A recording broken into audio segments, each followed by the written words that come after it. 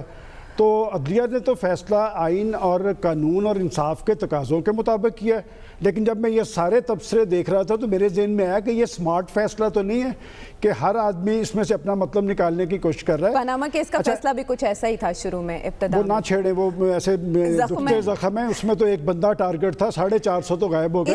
لیکن میں عائشہ ایاز امیر صاحب کی ایک سادگی کو بھی میں داد دیتا ہوں، جب وہ بڑا زور دے کے آج کہہ رہے تھے کہ جناب پرائم منسٹر اداروں کو سمجھاتے کہ ایسا نہ کریں۔ میرا خدا کرے کہ پاکستان کا پرائم منسٹر ایسا ہو کہ جو اداروں کو اپنی حدود و قیود کے پابند بنائے اور اپنے آپ کو بھی حدود و قیود کا پابند بنائے۔ ایسے پرائم منسٹر کی آج ملک کو ضرورت ہے، اور میں سمجھتا ہوں کہ جب ہم کسی کرائسس کی بات کرتے ہیں تو میں ہمیشہ یہ کہتا ہوں کہ آپ کے لیے رہنما اصول متعین کیے ہیں، آپ کے پاس آئین پاکستان ہے، اور اگر آپ آئین پاکستان کو اپنی رہنمائی کا ذریعہ بنا لیں تو یہ ساری صورتحال پیدا ہی نہیں ہوتی۔ عائشہ نہ یہ اپوزیشن کی فتح ہے نہ حکومت کی فتح، اس میں امبیرسمنٹ ہوئی ہے۔ میں سمجھتا ہوں کہ یہ کام کرتے ہوئے سوچنا چاہیے تھا، اور وہ جو اس مقدمے کے وکیل تھے وہ بڑے کمزور وکیل تھے، کیس بھی بڑا کمزور تھا، اور انہوں نے بھی جس دل جمی سے انہیں بات کرنی چاہیے تھی، میں نے جیسے پہلے کہا کہ جی وہ تو وکیل جو ہیں وہ تحریک انصاف کے چہرے نہیں ہیں، کہ آج میرے لیے حیرت کا باعث تھی یہ بات کہ پاکستان کے وزیر اطلاعات بات کر سکتے ہیں، جرأت سے بات کر سکتے ہیں، ان کا ایک ماضی ہے، ایک اچھے خاندان سے تعلق ہے، انہوں نے خاموشی اختیار کیے رکھی۔ آنے والے وقت کے اندر شبلی فراز صاحب بھی عمران خان کو تحفظ دیتے نظر آئیں گے، ان کی بات کرتے نظر آئیں گے، شہزاد اکبر صاحب اور فروغ نسیم اس لائن میں نہیں ہوں گے۔ دوسری بات میں یہ کہنا چاہ رہا ہوں کہ ایک مختصر فیصلہ ہے، لیکن اس کے بعد ایک تفصیلی فیصلہ بھی آنا ہے۔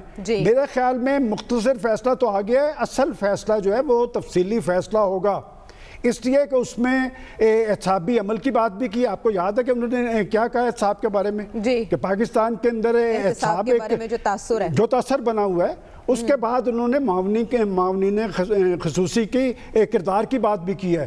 اس کے علاوہ پاکستان کو درپیش بعض اہم معاملات بھی زیر بحث آئے ہیں۔ میں سمجھتا ہوں کہ وہ سارے معاملات جو ہے نا جو تفصیلی فیصلے میں آ رہے ہیں وہ دراصل پاکستان کے برننگ ایشوز ہیں، اور پاکستان کی عدلیہ نے ایک دفعہ پھر ثابت کیا ہے کہ وہ اسرٹ کرنا جانتی ہیں۔ اس لیے کہ ہماری تاریخ اچھی نہیں ہے کورٹس کے بارے میں، ہم جب ان کی تعریفیں کر رہے ہیں تو ہمیں یہ بتانا چاہیے جسٹس منیر بھی اسی عدلیہ کا حصہ تھا، اور ان کے فیصلے قوموں کو آگے بھی لے جاتے ہیں، ملکوں کا بیڑا غرق بھی کر دیتے ہیں۔ یہ بھی چند سال پہلے جو فیصلہ ہوا ہے کہ جو پاکستان کے اندر فیصلہ ہونے کے بعد وہ جو چوروں اور ڈاکوؤں کی حکومت تھی 5.8 آپ کے ترقی کی شرح تھی، آج مائنس میں چلی گئی ہے۔ یہ سارے اثرات قوم کو بھگتنے پڑے ہیں۔ میں اس لیے کہتا ہوں کہ جی عدالتوں کا فیصلہ اسی طرح کا ہونا چاہیے کہ لوگوں کو اپیل کرے، اور جسٹس فائز قاضی عیسیٰ کے حوالے سے آنے والا فیصلہ پاکستان کے 22 کروڑ عوام کو اپیل کر رہا ہے۔ اچھا اپیل کر رہے ہیں، لیکن عدلیہ کو انڈر پریشر لانے کا تصور کیوں ہے، یہ تاثر کیوں ہے پروفیسر صاحب؟ دیکھیں میرا نہیں خیال کہ اس طرح عدلیہ پریشر میں آ سکتی ہے۔ پاکستان کی عدلیہ اسٹرانگ ہے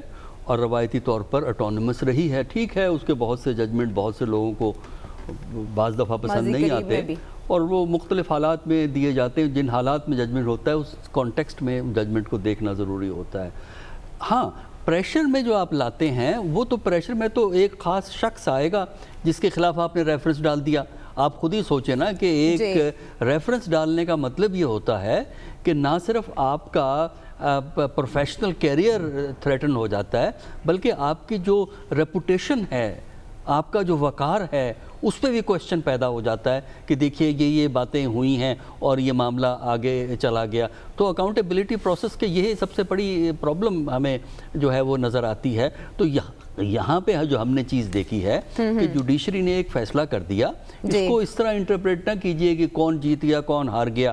ایک ایشو تھا, ایک پرابلم تھی جس کو جوڈیشری نے اس وقت حل کر دیا ہے. اب اس کے بعد جو ہے اس کے جو باقی ماندہ چیزیں ہیں وہ ایف بی آر کے تھرو ڈیل ہو جائیں گی, اور سپریم جوڈیشل کونسل کا اس کے اندر بھی رول رہے گا, کیونکہ رپورٹ بیک تو معاملہ جو ہے وہ ہونا ہے. لیکن جو اصل مین جو تھرسٹ تھا گورنمنٹ کا کہ کسی طریقے سے جج صاحب کو فارغ کرا دیا جائے, میرا خیال ہے کہ وہ چیپٹر تو فی الحال ہمیں کلوز ہوتا ہوا بڑے واضح انداز میں نظر آتا ہے. اور آئندہ کے لیے حکومت کے لیے لازم ہو جاتا ہے کہ اگر کوئی اکاؤنٹیبلٹی کے لیے کوئی ریفرنس فائل کرنا ہے کسی جج کے خلاف تو ذرا محتاط ہونے کی ضرورت ہے, اچھی طرح فیکٹس کو دیکھنے کی ضرورت ہے. اور آخری بات جو سمجھنا ضروری ہے کہ جب آج سے چند سال کے بعد الیکشنز آئیں گے تو ووٹ دینے والا اس بنیاد پہ ووٹ کا فیصلہ نہیں کرے گا کہ آپ نے کتنی اکاؤنٹیبلٹی کرائی, کتنوں کو جیل میں دلوایا.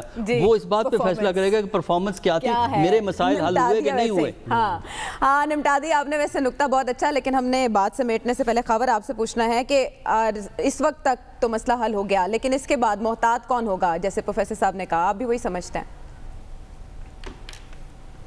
عائشہ, کیا ہمیں اس ملک کے اندر جمہوریت چاہیے کہ نہیں چاہیے؟ مجھے بڑی اچھی طرح یاد ہے, اور میں سلمان غنی صاحب سے سلمان غنی صاحب اور ایاز میر صاحب کے بڑے پرجوش جو تبصرے اور تجزیے سنا بھی کرتا تھا اور پڑھا بھی کرتا تھا کہ جب عمران خان کو یہ کہا گیا کہ آپ 80 سے آنورڈ آپ کی جو بھی آپ نے کمایا ہے ایک ایک رسید آپ کے سامنے رکھیں. سپریم کورٹ کے سامنے سلمان غنی صاحب کے جو دوست ہے ان کی پارٹی گئی, کیس سب نے سنا, اور ایک موقع کے اوپر محترم عمران صاحب کو اپنی سابقہ بیوی کے پاس جانا پڑا, ریکویسٹ کرنی پڑی کہ وہ مجھے کوئی رسیدیں بھجوا دیں. انہوں نے رسیدیں بھجوا دیں, سپریم کورٹ نے فیصلہ سنا, اس کے اوپر کیس سنا اور فیصلہ کر دیا. اس کے بعد آ گیا محترم نواز شریف صاحب کا, چلے مان لیا وہ ایک بائسڈ فیصلہ تھا, وہ کنٹروورشل فیصلہ تھا, اس سے بھی نکل آتے ہیں. اس کے بعد ایک شخص ہے وہ پارٹی کے اوپر پیسہ جو ہے پانی کی طرح بہاتا ہے, پارٹی بناتا ہے, پارٹی جیتتی ہے. میں جہانگیر خان ترین کی بات کر رہا ہوں. اس کے بعد وہ دنیا کا پاکستان کا سب سے بڑا ٹیکس پیئر بھی ہے, لیکن اس کی پراپرٹیز کو جیسی سامنے آتی ہیں ملک سے باہر, جو اس کے بچوں کی پراپرٹیز ہیں وہ کہیں کوئی آگے پیچھے چھپائی ہوئی ہیں, اور اسے کہا جاتا ہے کہ اپنی پراپرٹیز کو جسٹیفائی کریں. وہ اپنی پراپرٹیز کو جسٹیفائی نہیں کر پاتے. وہ کہتے ہیں کہ جی کورٹ کا یہ ماننا تھا کہ آپ نے ان کو چھپایا ہے, آپ نے بچوں کے نام رکھی ہوئی ہیں, لیکن ہیں یہ بیسیکلی آپ کی ہے. کورٹ کی فائنڈنگ تھی. اور محترم جہانگیر خان ترین صاحب کو تاحیات جو ہے نااہل قرار دے دیا جاتا ہے. اب آ جاتے ہیں جسٹس فائز عیسی صاحب, وہ ہمارے محترم سٹنگ جج ہیں, ہمارے مستقبل کے انشاءاللہ چیف جسٹس پاکستان بننے جا رہے ہیں. ان کے حوالے سے ایک سوال اٹھا دیا گیا, غلط یا صحیح, میڈیا میں آ گیا, ساری کی ساری تفصیل چھپ گئی, چونکہ پبلک انفارمیشن ہے, اور ان کی پراپرٹیز, ان کی بچوں اور ان کی جو ہے بیٹوں کی پراپرٹیز لندن کے اندر ظاہر ہو گئی کہ یہ پراپرٹیز ہیں. عمران خان کے سامنے یہ مسئلہ پیش آیا تو عمران خان سے پوچھا گیا کہ سر یہ ہے تو اس کا کیا کرنا ہے. تو مجھے پتا ہے ایک ایسی میٹنگ ہے, انہوں نے کہا جی پرابلم کیا ہے, جس طرح جسٹس صاحب ایاز صاحب جو بتا رہے ہیں کہ جسٹس صاحب کی ایک بہت بڑی ماشاءاللہ جو قابل احترام فیملی ہے, ان کا ٹریک ریکرڈ ہے, ان کے پاس ساری چیزیں ہیں, تو یہ اس کے بعد جسٹیفائی ہو جائے گی. میرے حساب سے اگر آج کا فیصلہ دیکھا جائے ان دا ہائنڈ سائٹ, یہ ایک بہت بڑا اپرچونٹی پرووائڈ کی گئی ہے محترم جسٹس قاضی صاحب کو کہ ان کے حوالے سے جو بھی سوالات ہیں ان کو ایڈریس کر دیا جائے گا اور معاملہ ختم ہو جائے گا اور کوئی بندہ سوال نہیں اٹھا پائے گا. لیکن ایک چھوٹی سی بات جو یہ ہم بار بار حوالہ دیتے ہیں نا, general Musharraf was a military dictator. Justice Iftikhar صاحب کے ایجنڈے آپ کو بھی پتا ہے, مجھے بھی پتا ہے. ہم ایک جمہوری دور میں رہ رہے ہیں, ہاں آئیڈیل نہیں ہے, لیکن ہم اس کو بھی اب یہ کہنا شروع کر دیں گے کہ جی اسٹرینگس کہیں سے ہلائی جا رہی ہیں. سب ہمارے سامنے ساری چیزیں واضح طور پر بیان کی جا رہی ہیں, فیصلہ آ گیا ہے. کہتے ہیں ہمارے سامنے ساری چیزیں, اپرچونٹی کس کے لیے یہ تو وقت ثابت کرے گا. بریک کے بعد آتے ہیں واپس.